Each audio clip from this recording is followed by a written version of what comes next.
Yay. Welcome to Research Writing and our library orientation. I am the Dozier Education Librarian here at USD, and it is lovely to see all of you today. Now, the way that I tend to facilitate workshops is that they're more of a conversation than a lecture. And it's a place for you to ask me things about what you need in order to be successful. And then I share my expertise with you. So I have some kind of learning objectives that we can meet today. But really, this entire workshop is about helping you get started on the right foot. Okay. And this is a conversation that we don't often have in a formal sense when people come into graduate work or they come into higher ed. And so we thought it was important that we have a real conversation today about, how do you set up your computer to be successful? Can you use a Mac for everything? Can you use a PC for everything? Can you use a smart tablet? What are the tools that you need in order to be as successful as you can in this space? So we're going to cover a few things. And at any point, if you have a question, I would like you to drop it into the chat, or you can unmute yourself and ask me, because I don't want to be the only voice in the room today. Let me share my screen and give you an overview of some things that we're going to cover. And then I also have my handy dandy notebook with some other things that we're going to cover today too. Right. So if you have burning questions, go ahead and drop them into the chat or unmute yourself and we will talk.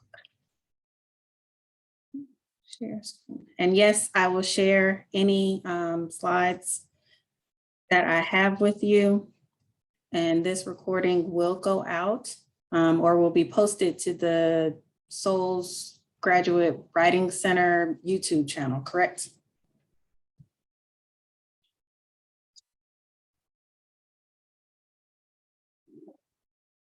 So a few things that we're going to cover today. Intro to the library's website. Okay. And some key services like interlibrary loan and document delivery. We're going to talk about the Ask a Librarian chat service. We'll talk about some key resources that are provided or available to you through Copley Library, like the e-resources, Souls heavily e-resource, Hans Nursing, e-resource. A lot of the graduate work tends to be more e-resource than print. And that was even before COVID hit. And so ebooks, database, streaming video. We're going to talk about Google Scholar and setting it up so that it is more effective for your work. We'll hit a couple of the research guides that have been created. And then if nothing else sticks with you today, you need to know how to contact me. So my email is available. I have an appointment calendar and the tutorials that I make are posted to the YouTube channel. I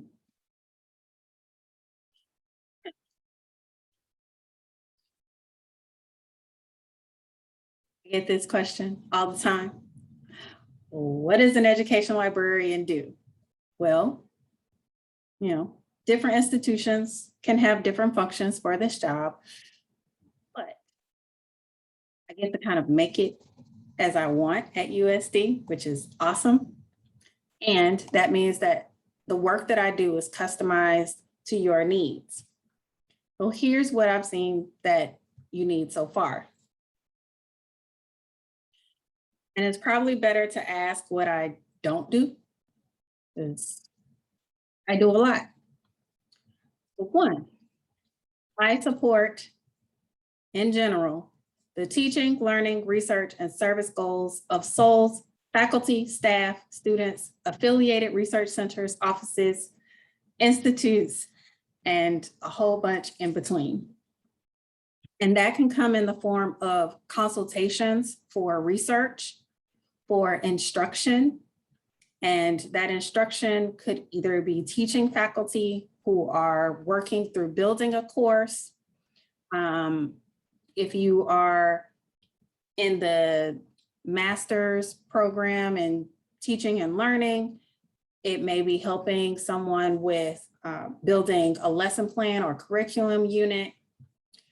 The technology consultations tends to be a lot of troubleshooting and teaching people how to use research tools like a citation manager, like Zotero, or using in vivo. I facilitate workshops, obviously, on APA, using the library, using research tools, bibliometrics. I visit classes to teach people how to use the databases, construct working search queries, create tutorials, work with people on academic integrity, so avoiding those unconscious moments of plagiarism, and how to recognize how to cite things properly so that you can avoid plagiarizing things unnecessarily. Research guides, bibliographies, created a bunch of those that are in the system. I answer a lot of APA questions. And I do a lot more. So that's kind of the snapshot of my expertise.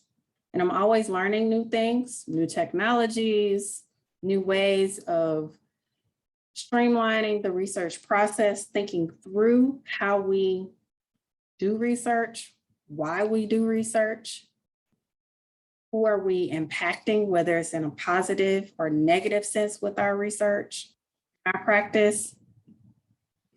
I'm gonna do a lot. Okay.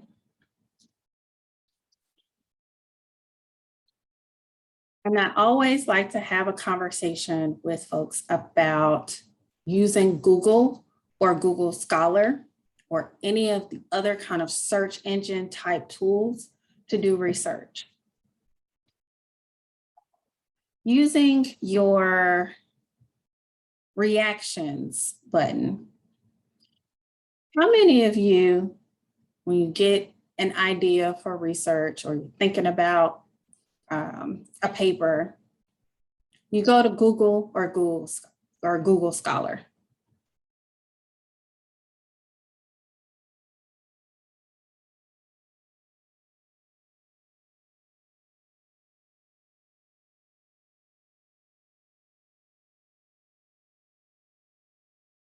Comes down.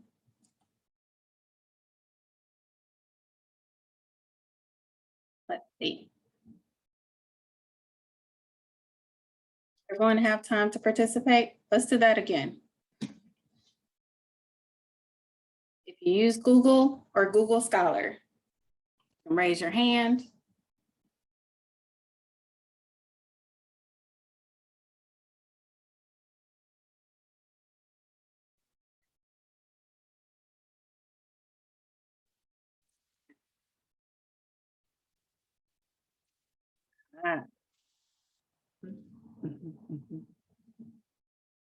Okay.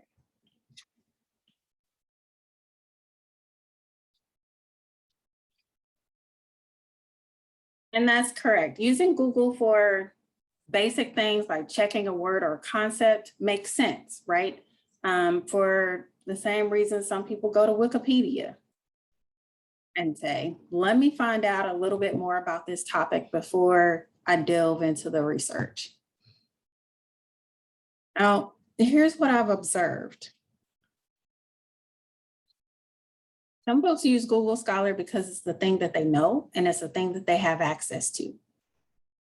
Okay. So they're used to it, right?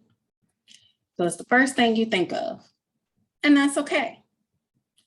But USD invests a lot of money in providing access to these really great scholarly resources for the purpose of supporting you in your teaching, learning, and research. Okay. And so you shortchange yourself a bit if Google Scholar or Google only tool that you're using.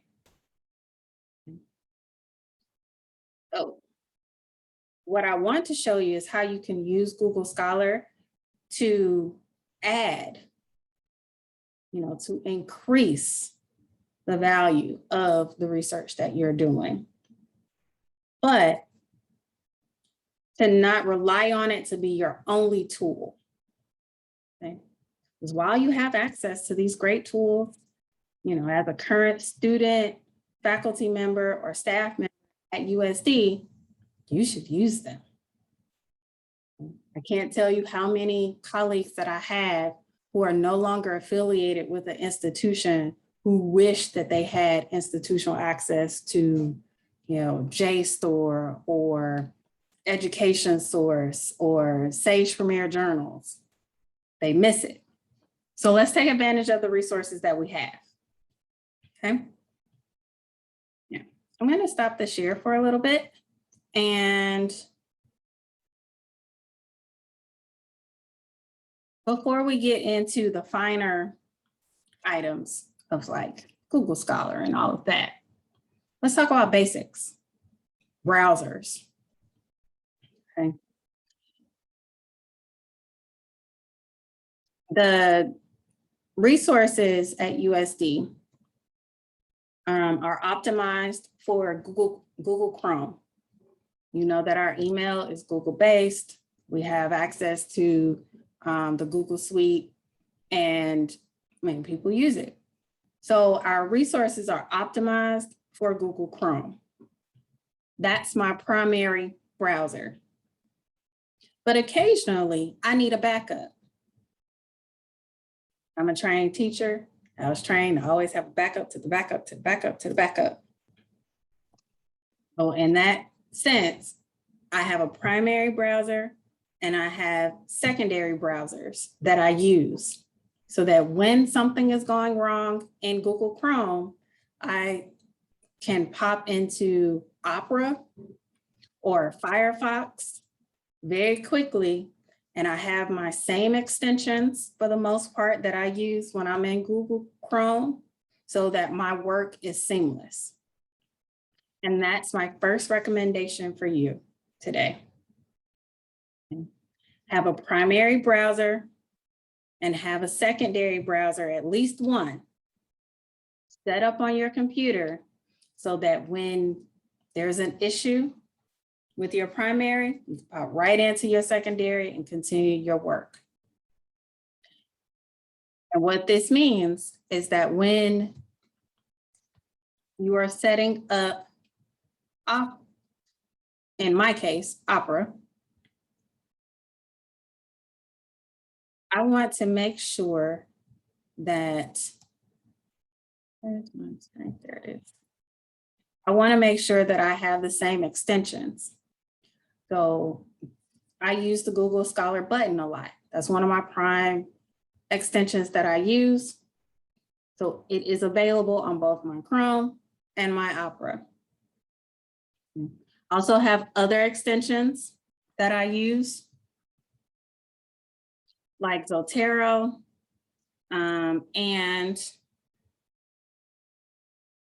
Unpaywall, open access button. I'm going to my extensions so that y'all can see. Manage extensions here. Go back.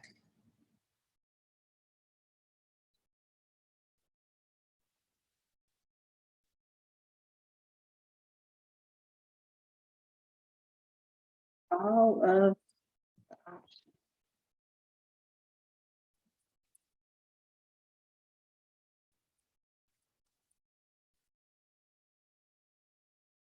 It's popped up earlier. We'll find it in a second. Okay. So with the extensions for, here we go. With the extensions for Opera, a lot of them have to be installed through the Google Chrome extension. Okay. So you actually need to install Google Chrome extensions in Opera so that when you want to find more extensions like Apparel, you actually need to look for it in the Chrome Web Store.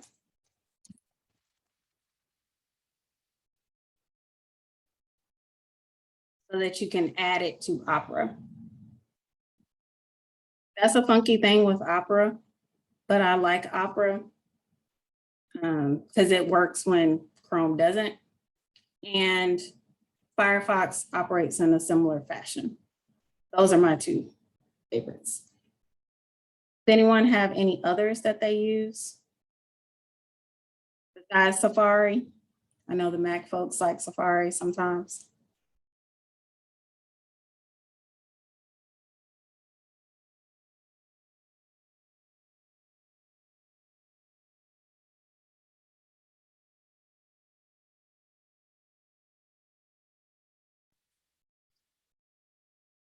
Safari is very popular. And Safari should work very well for most of the USD resources. They know there are a lot of Mac users here. There are a lot of Mac users in Souls. So Chrome and Safari are probably the two best. I would not recommend Internet Explorer. Nothing really works on that anymore. I also would not recommend Edge. Doesn't really work well for most of our resources, so I'd stay away from those. Okay. We talked about browsers and having a primary and secondary one. Browser extensions. Besides Zotero, my primary ones are, and I'll show you these. And I'll also pop them into the chat for you. Our primary ones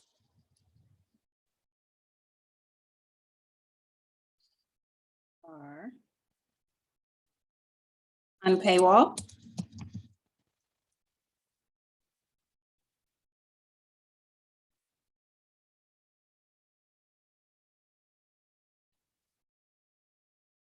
and Unpaywall is a wonderful extension that allows you to avoid those pesky paywalls.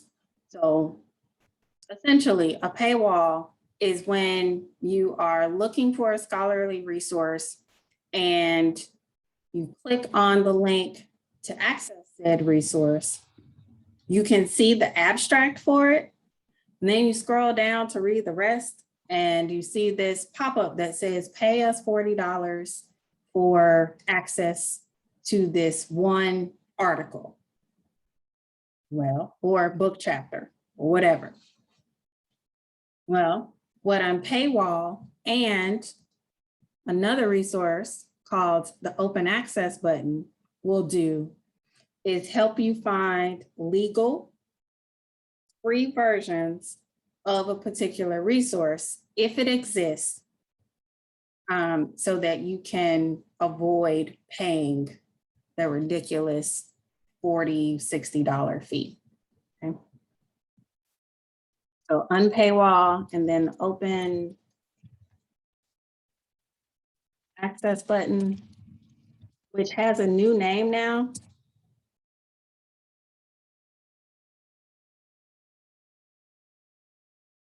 called OA Works. This is another browser extension that I use to get around those pesky paywalls. So if you click on how it works, just to show you an example here.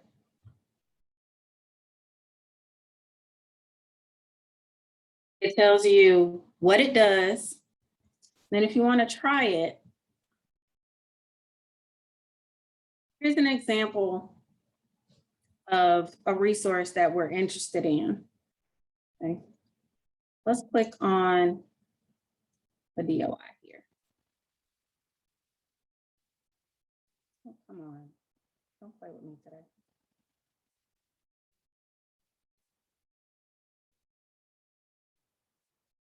Okay. So we're looking for this resource, and open access tells us that there's a version of this article freely available. And then we have the PDF of the full text, which is at the end of the day, what most people want. I have known some of my scholars to skip over a great resource that is perfect for their research simply because the PDF wasn't available in one click. Well, you're shortchanging yourself if that's what you're going to continue to do. So I'm giving you these tools so that you can produce the higher quality research that you would like to do. On paywall and open access button are two of the tools that you can use. The third tool that you can use to maneuver around paywalls is a service from the library, interlibrary loan. Now, we at USD and at every other institution, including Harvard with its billion-dollar endowment, cannot buy every single database or every single academic journal. We just can't afford them all. But we do have partnerships with each other so that we can share resources. But what happens in the case of interlibrary loan is, let's say you are interested in the full text of an article that USD does not have the access to. You can place an interlibrary loan request, and we will reach out to one of our library partners that does have a subscription. They will then send us a copy of said item, and we will send it to you. So where do you go to enter the interlibrary loan portal? Go to the Copley website. Let's share a list of, yeah. I will share a list of the browsers before we leave. Okay. Interlibrary loan here.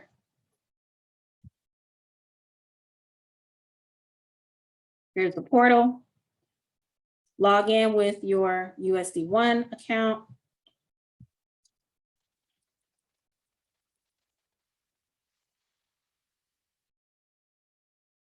And when you want to place a request here, you can choose the item that you need. In this case, we're interested in a particular article.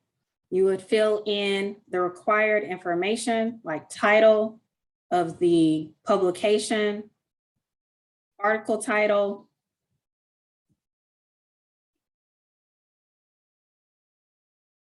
this not wanted after date is more information for my interlibrary loan colleagues than it is for you. If you give them, like tomorrow, you may not get your request filled.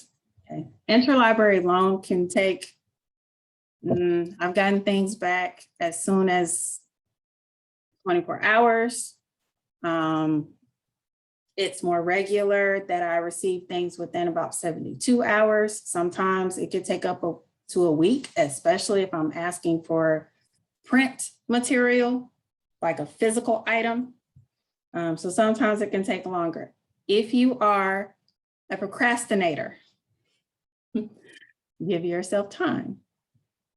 Trick yourself about your deadline so that you have time to get these materials requested and available. And what's going to happen once you submit your request here and it has been filled, then you'll receive an email to your San Diego email address that will bring you back into this portal through a link. If it's a scanned item, like a book chapter or an article, you'll see the PDF available where you can then download the PDF and it's yours forever. The major questions I get about this part is there a limit and is this free? No one's hit the limit that I know of. So there's really no limit. You can put in as many requests as you need and we will do our best to fill them. And is this free? Yes, this is absolutely a free service for you. In the same token, this is the same portal where you will make document delivery requests. You'll use the same forms. The difference between interlibrary loan and document delivery is that interlibrary loan is when Copley does not own said item or subscribe to said item. And we're asking one of our library partners to borrow it so that we can give it to you. Document delivery is a service for graduate students and faculty that allows us to pull Copley owned material, either from our stacks or from our offsite storage. And we will scan the items, email them to you in the same fashion where you come in and download the item. Or if it's a physical item, we will pull that item for you and you can go pick it up at Copley Library. Okay. Questions about maneuvering around paywalls, interlibrary loan, or document delivery so far? I'm going to stop the share so that I can see everyone. And I had a request for a list of the browsers, so I'm going to type that into the chat real quick while y'all are thinking.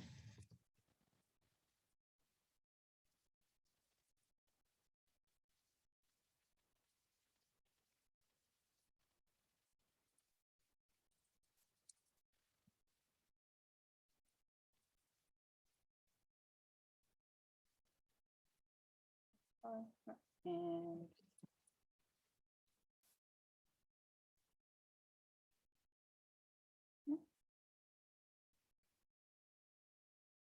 questions so far? All right. You're welcome. Before I leave this current topic strand here, one question that I have received from graduate students through the course of the years in doing this with interlibrary loan has been, let's say for instance, you've made a request for multiple items that come from a single issue of an academic journal.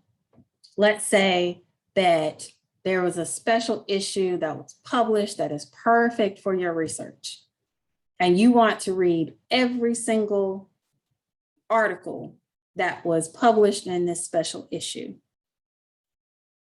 And you put in a request for all of them because we don't subscribe to that, that publication at Copley. So you put in all these interlibrary loan requests and they were denied. Well, They were denied in part because that's a copyright violation. So interlibrary loan requests must adhere to copyright guidelines. And if you find yourself in a situation like that, reach out to me and I will help you figure out what you need and how to access it, okay?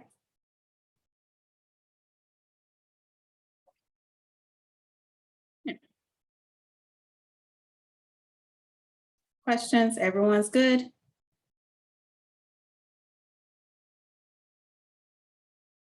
Y'all are quiet today.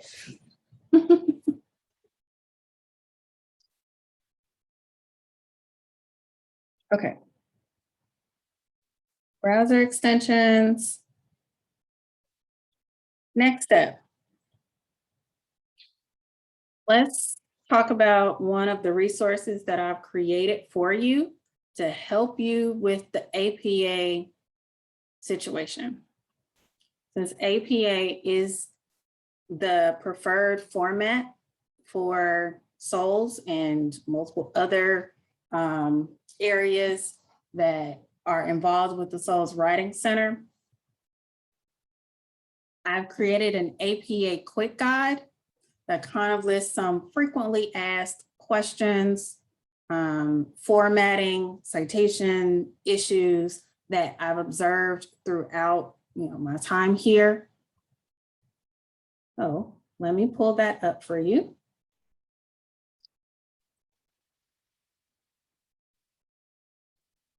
And I will pop the link into the chat so that you will have this.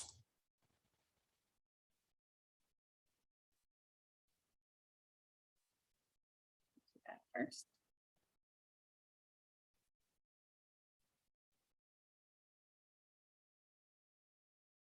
Share my screen.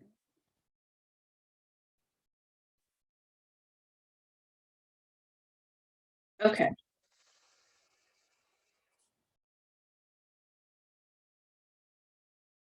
I often get the question of, V, do I need to buy the APA publication manual? Well, my official answer is what you do with your money is your business. Okay. Now, I know that on multiple SOLs syllabi that it is a required text. How you choose to adhere to requirements and recommendations is your business. However, I have personally found the publication manual very helpful. One, I teach this all the time. So I need the new publication manual so that I can be helpful to you. So I own one. If you are going to buy it, I would recommend getting the spiral edition because it has these really helpful tabs that will help you navigate and get to the section that you're interested in more quickly. But as a supplement, there are plenty of things online and they are listed. My favorite ones are listed on this quick guide as resources for you, whether you choose to buy the manual or not. Okay. My contact information is always on here.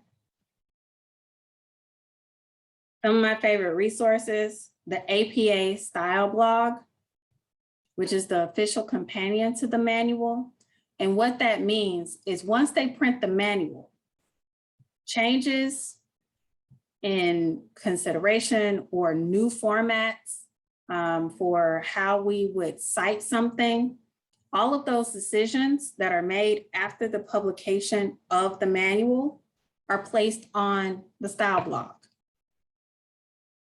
So this is one of my favorite resources to go to when I'm looking for something that may be unique and I may not have my manual handy.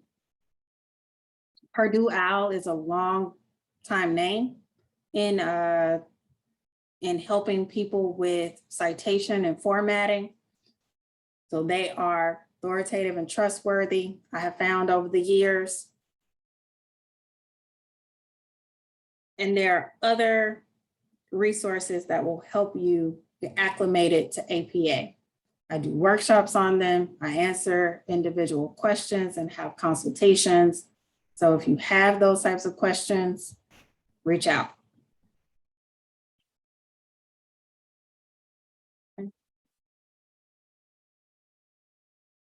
So if you are more familiar with APA 6th than you are APA 7th, the major changes that happened between 6 and 7, I put on a chart for you so that you can see the differences and quickly orient yourself to APA 7. You're going to be using it throughout your career here at USD. You might as well get used to it. Okay. Here are some changes. People are constantly in this document and I update it pretty regularly. It started out at about 10 pages and now it's grown to 16. As people have asked that I put more and more content on here, or as I make different observations for the needs of souls. So keep that link and you can use this at any point. APA is the preferred citation style of souls.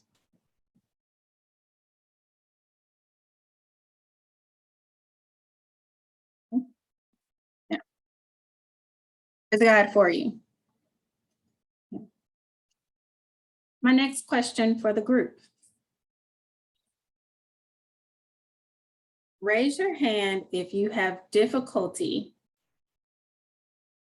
or you do not like to manually create your citations. You're always looking for like a quick citation generator.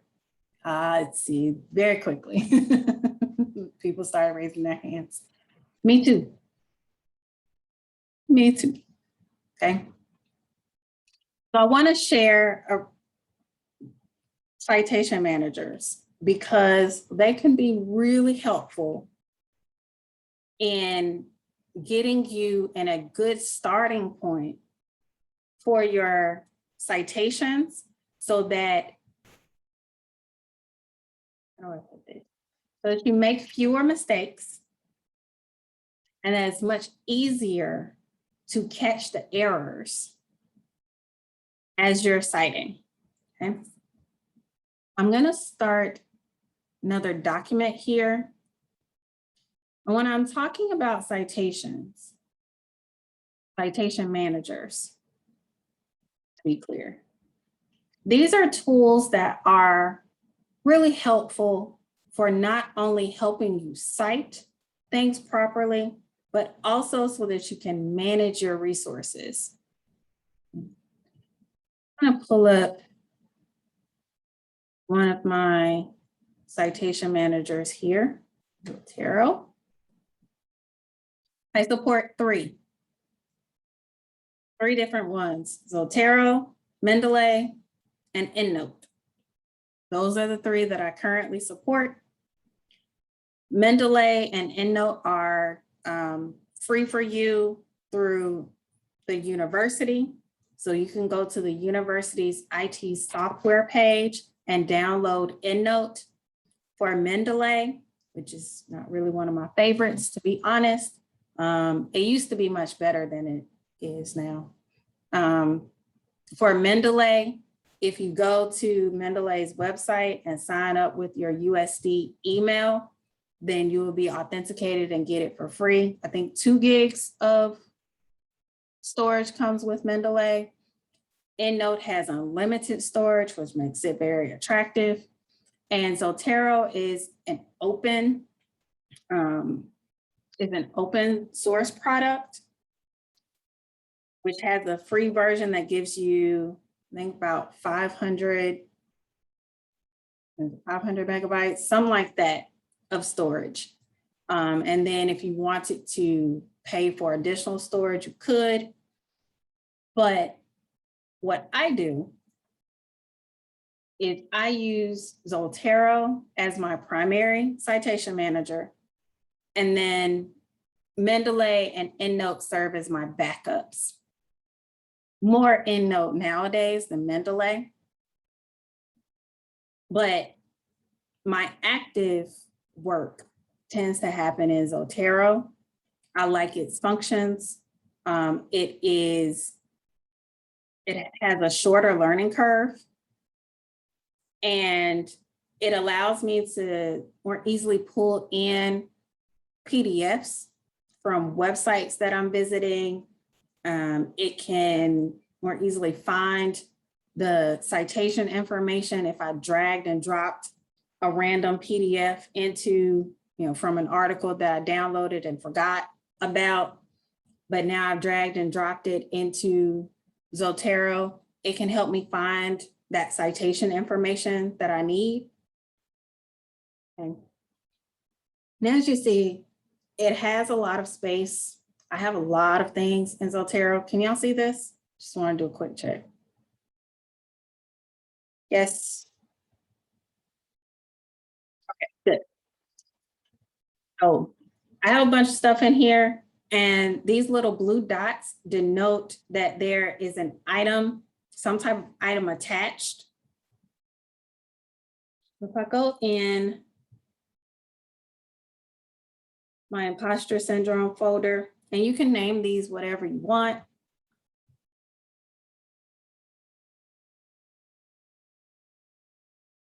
This one is a journal article. There are multiple item types, so you could have many things in here. And I have all of the information that I need in order to cite this item properly. If I notice that something is incorrect, I can change it in Zotero. Okay. All of these fields you can edit.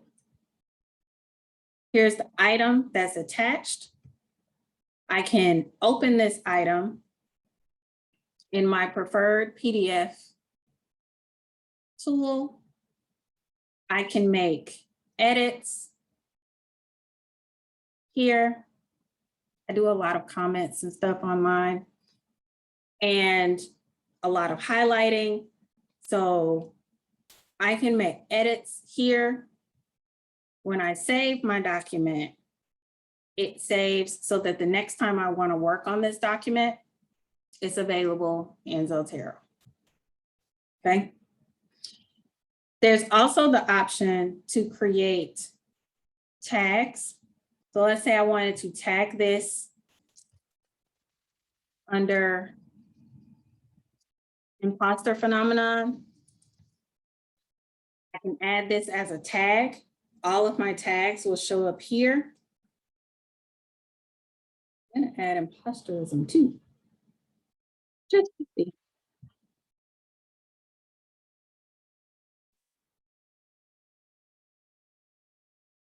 And what happens when you add your own tags to any of these resources is that if I wanted to quickly find all of the resources I've tagged under one thing, I can just click on it. And now that's a quick way to see all the items that I have tagged, and it's my own system. So you can come up with, I have some folks who tag their things by the course or a topic or the search query that they used in order to find it, different tags. It's your own system. Okay. But one of the best things, and why I'm including it in this workshop, you need citation managers or some system to help you organize this abundance of resources that you're going to be using. Okay. There are hundreds of citation managers available on the market. If one of the three that I've talked about doesn't work for you, find one that does. Okay. But they all essentially do the same thing. Okay. Now, one of the biggest sellers And this is how it's going to connect to APA. I'm going to open another document here.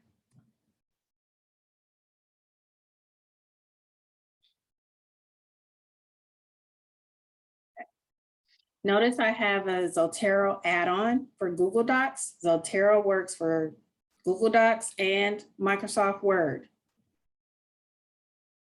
via its what we call as a write as you cite tool. That's what this extension is. EndNote does not have the same type of extension for Google Docs, but it does have the same one for Microsoft Word. Okay. I have a whole like comparison chart that compares the three citation managers. So if y'all want to look at that, I will provide a link for the comparison chart. Okay, so I have options here. Now, let's say happily writing my paper, and it's time to insert an in-text citation, parenthetical or narrative. Okay. And I want to go up here. I want to add a citation. So the first thing it's going to do is that Zotero is going to ask me which citation style I would like this to be added into. Okay. And I have different options for my citation style. In this case, I'm just going to choose regular APA 7. If I were creating an annotated bibliography, or if I were working on my CV, I may choose a different citation style to help me with that formatting a little bit easier.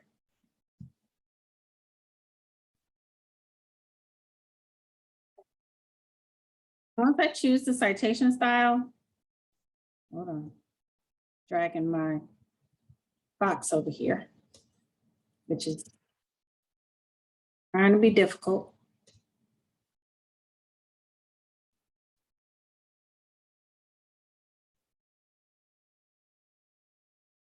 Don't you just love when technology decides to act up when you're being recorded? I love that moment. Okay. Finally. Go ahead, come over. All right. So this search box allows me to search for the reference that I'm looking for. I can use the title, I can use the author's name. Once I start typing, it's going to start looking for resources that match. Let's say looking for, let's go with this baker. I can choose to cite one, or if I need to cite multiple scholars in one, I can go back and add more.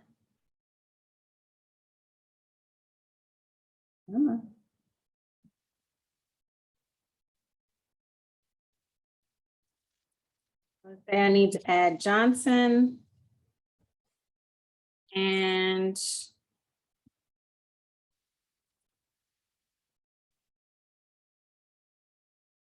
say, notice that it puts it in alphabetical order for me. Okay. Update.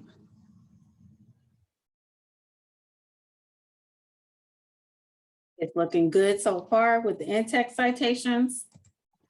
So now I've finished the quickest paper ever, and it's time for me to add my references.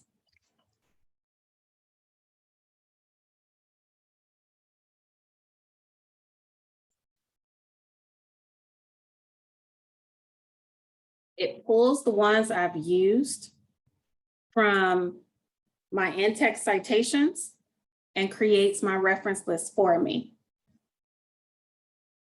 Always double check to make sure that your references are formatted properly. And if you do need to make a correction, like this one looks weird, you can go into Zotero and edit this citation so that, it looks good. Let's see, which one is this one? It's Baker, I think.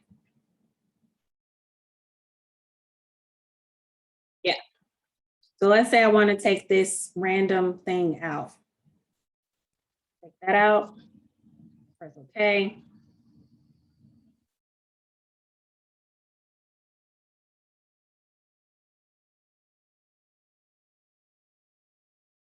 And again, always accept when I'm recording. But if I wasn't recording, it would show that this would be removed from the citation. Okay. So make it easier for yourself. Most people make citation mistakes because they're either copying and pasting from a citation generator and then not checking it against the formatting rules, or they're manually doing this and they, and not double checking or being super thorough, consistent. Okay, it's easier to make mistakes when you have a reference list of 50 than when you have a reference list of 5. And at this level of your work, you're more likely to have longer reference lists. Okay. Questions about this part?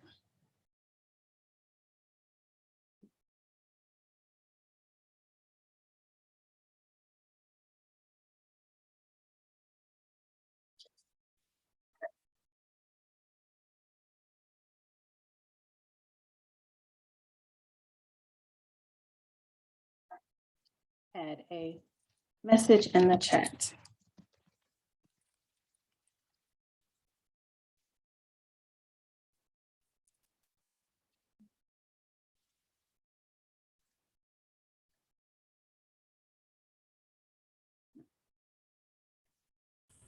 I have a question.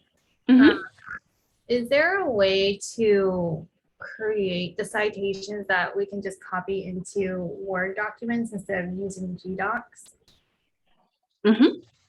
So there's a add-in for Zotero for Microsoft Word too, so it operates in the same way. However, if you just want Zotero to build a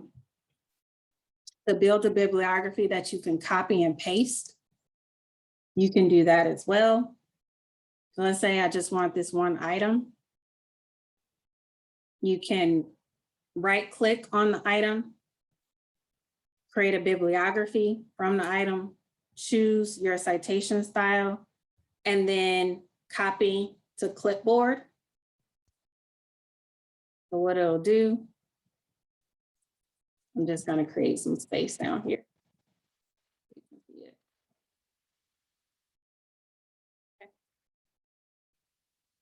And if you were using EndNote and wanted to use EndNote citations in Google Docs, then this is what you would do.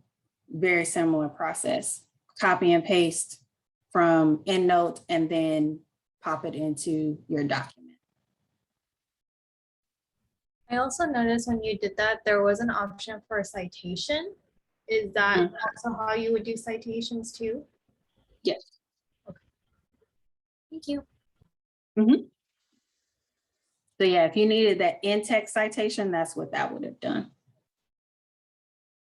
It uses the general term bibliography, but for APA purposes, and this is important to remember, when APA talks about a bibliography, we mean everything that you've collected on a particular topic, right? But references, that's the list of what you've actually cited.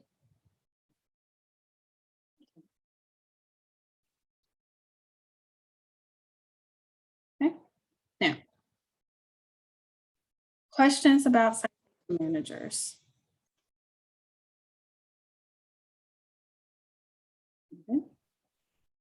Okay, so we covered quick guide, citation managers. Let's go to the library's website. I'll give you a quick rundown. And we already talked about interlibrary loan. So the next thing we'll talk about is like the website in general and what each of those tabs mean. Okay. And since it popped up, this is that Ask a Librarian chat feature. And the hours that the chat is active, we have a 24-hour chat. And there are librarians behind this chat. It's not me because my focus is souls, but I have library colleagues who work in Copley Library who are behind this chat function. And if for some reason you are unable to, get to me or to your subject liaison, if you're not a part of souls, then you can go to the Ask a Librarian chat. Even late night hours, we have a late night service, and there are librarians that will help you, get started on your research, find the full text for a resource, that type of thing, right? Okay. On the homepage, there are these tabs that help you search Copley's resources. The catalog is a list of mostly physical items and our ebooks, things like that, that the library owns, okay? So streaming media, DVDs, books, ebooks, things that we own, you can find through the catalog.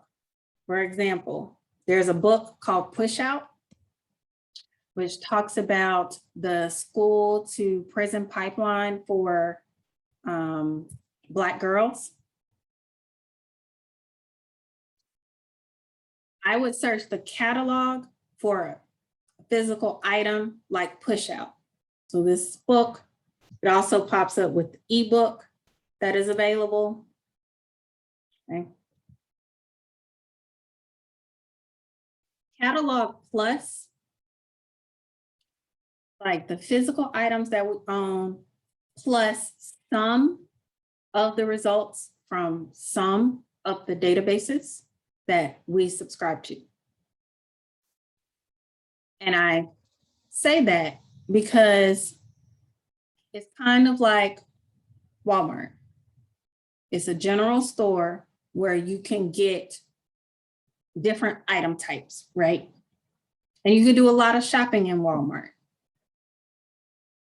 But for the type of work most of you will be doing in graduate work, Catalog Plus is a place to get you started, but it is not the place you need to spend the majority of your research time. Okay? It's not going to be specific enough for the research that you need to do.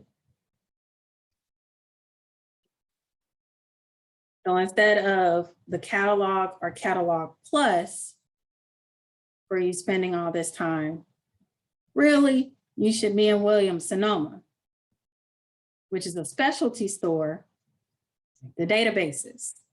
That's where you'll probably spend a majority of your research time. And these databases are often specific to different disciplines, fields, areas. We have them organized, and some of them are tagged for subjects like education. We've tagged a bunch here that are relevant to education research and practice. Academic search premier you'll probably see in all of the subject areas because it is a multidisciplinary database. Subject-specific ones would be like education source, educational administration abstracts, and ERIC. And each database will have a note here that tells you what that database houses and what it specializes in. That way you can determine if this is a good place for you to conduct your research. Now, some of these databases exist on the same platform. And what that means is that it's great for you because then you could do what's called a multi-database search, which will save you time and effort. And it doesn't matter which database on this list of multiple databases on the EBSCOhost platform that we subscribe to at Copley, you will still have access to this list. And you can choose to select them all if you want to. It will not hurt your search, although it will slow it down just a little bit.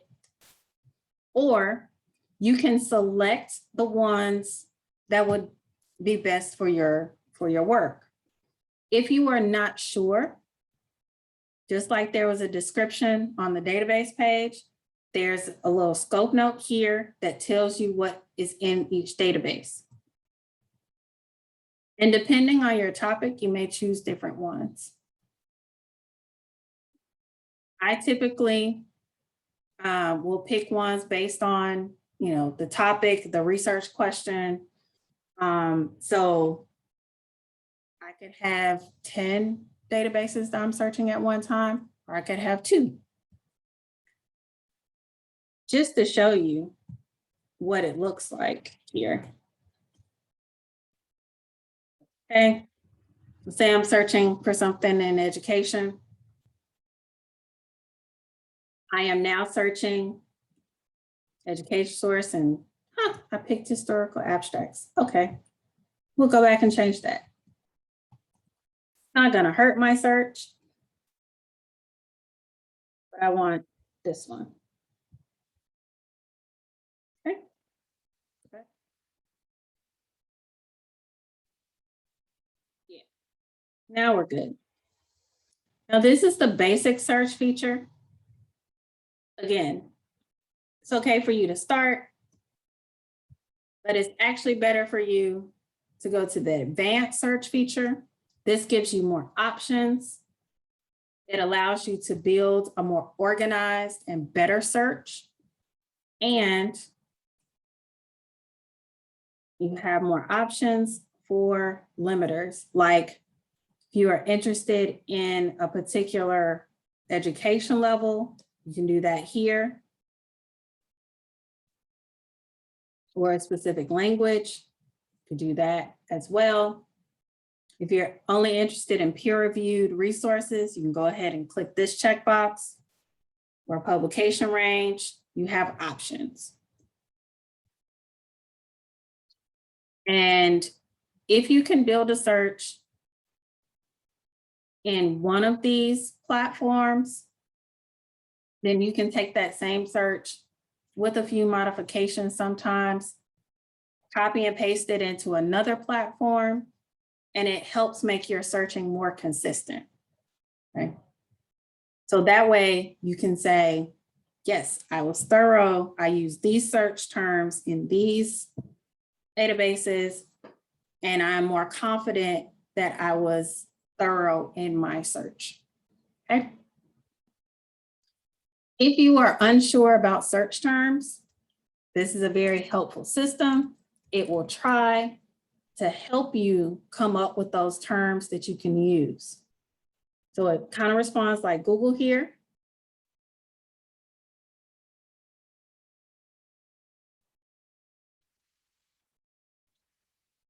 Let's say I'm looking for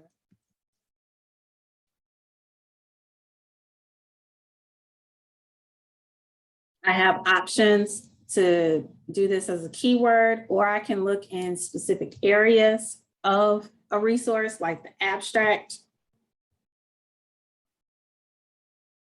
And this is going to help refine my search. Okay. Just a general search as a sample. Another way you can come up with search terms is that most of these databases will have something called a subject list or thesaurus. This will help you figure out the terms that you can use to build your search. For example, if I want to know what types of searches or terms I can use to find leadership resources, I can say, browse for terms that contain leadership. And I'm searching education source, so these are going to be education related leadership terms. Educational leadership here, which tells me what this term means in this specific database, narrower terms that I could use, or related terms that I could use. And if you click on the checkbox here, you can choose to add them to your search.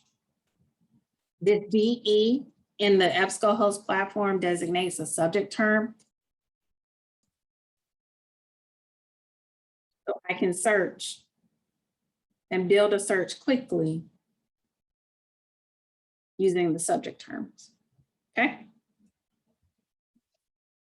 Yeah. Questions?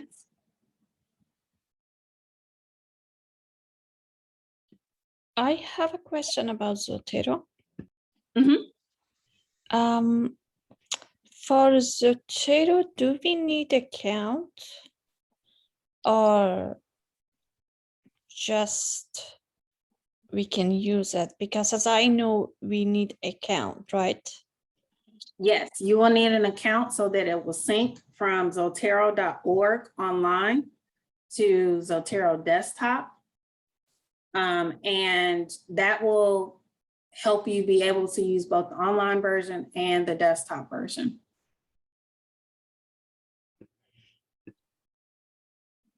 Thank you.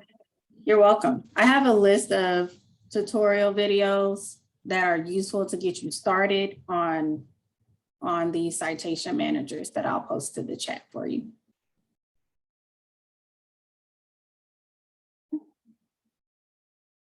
Share here and see if there are any other questions that I've missed so far.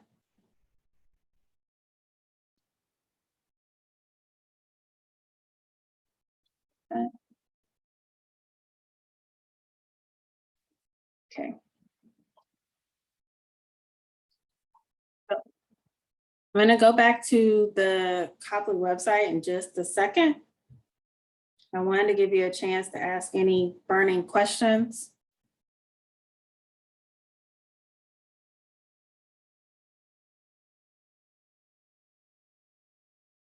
Okay. Seeing none, I'll go back and explain the rest of the tabs so that you know what you have here. Okay. We talked about catalog, catalog plus, databases. Digital USD is our institutional repository.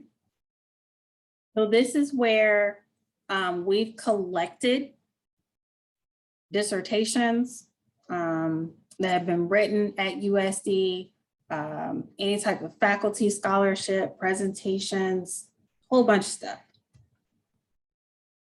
So if you are in a master's program that has a capstone, it is very likely that your work will end up referenced here one day or housed here one day. If you have a dissertation, you're in a doc program, your dissertation will probably show up here one day. Okay. And people will find these from all over the world. You saw a brief preview of the map.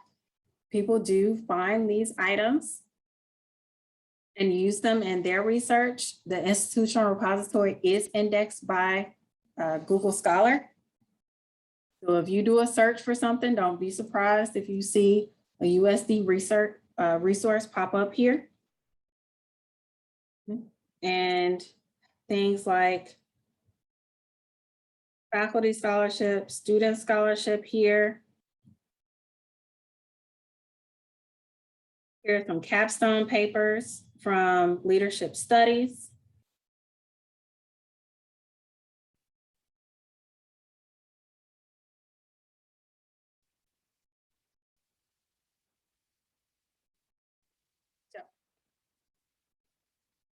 We definitely want to promote the work that we do at USC. People are doing good work. And many institutions have institutional repositories. And you can search multiples at one time as well. So you search in this series, you can search in this repository, you can search across repositories that are on this platform. If you are interested in a specific journal, you can determine if we have a subscription to that journal by searching through the journal's portal here. You can search by title, publisher, keyword, ISBN, whatever. For example, Teachers College Record is a popular one in Souls.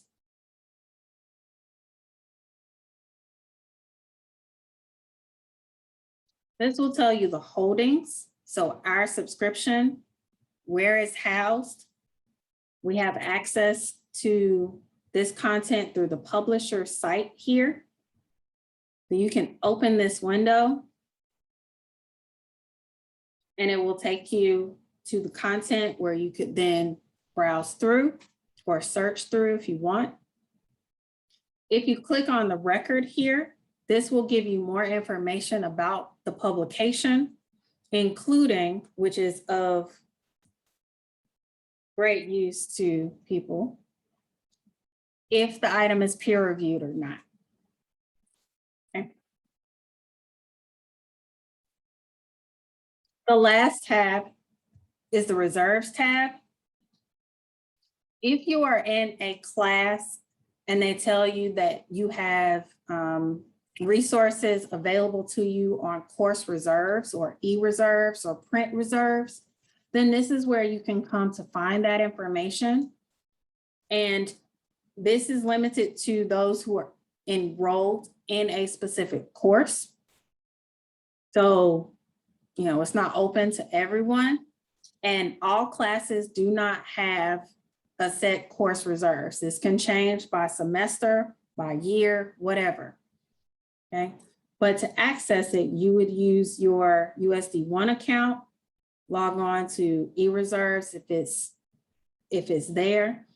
If it's in print reserves, which means that item is being housed at Copley Library, this is how you would search for it. So you could search by instructor name, course name, or number search.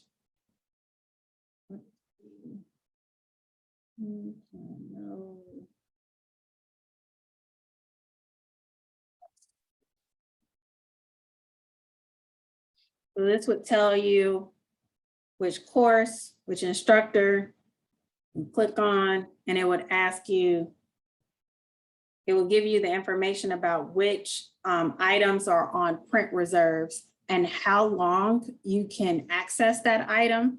If you were to go to Copley and check it out from reserves, you could check this item out for 2 hours. Okay. Questions about library's website? This was just a very general orientation so that you are aware of some of these services. Okay. And of course, with the library's renovation, there are many new spaces in the library, like the group study rooms that have been super popular lately. Okay. Questions? I have a question again. Mm-hmm. Is there any storage for newspapers? Do you mean physicals? newspapers, or do you mean like, do we have subscriptions to newspapers? Either one. Okay. We do still have a couple of print newspapers, but most of our subscriptions are gonna be electronic, and you can search for those through the journals portal here. So let's say you wanted the New York Times.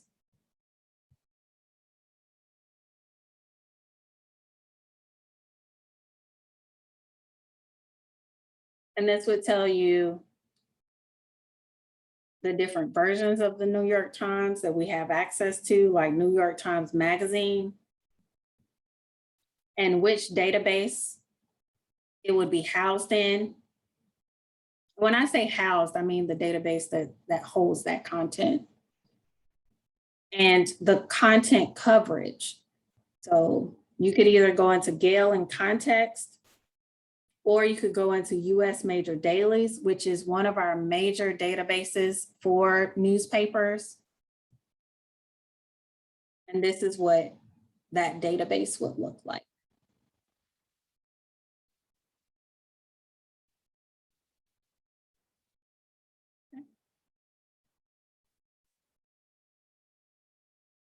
Does that answer your question? Oh, great. Yes. Yeah. We have a couple of minutes left. I want to open the floor for any questions I might not have covered, any burning things you want to ask. If you feel more comfortable, I can stop the recording here and then you can ask freely without being recorded.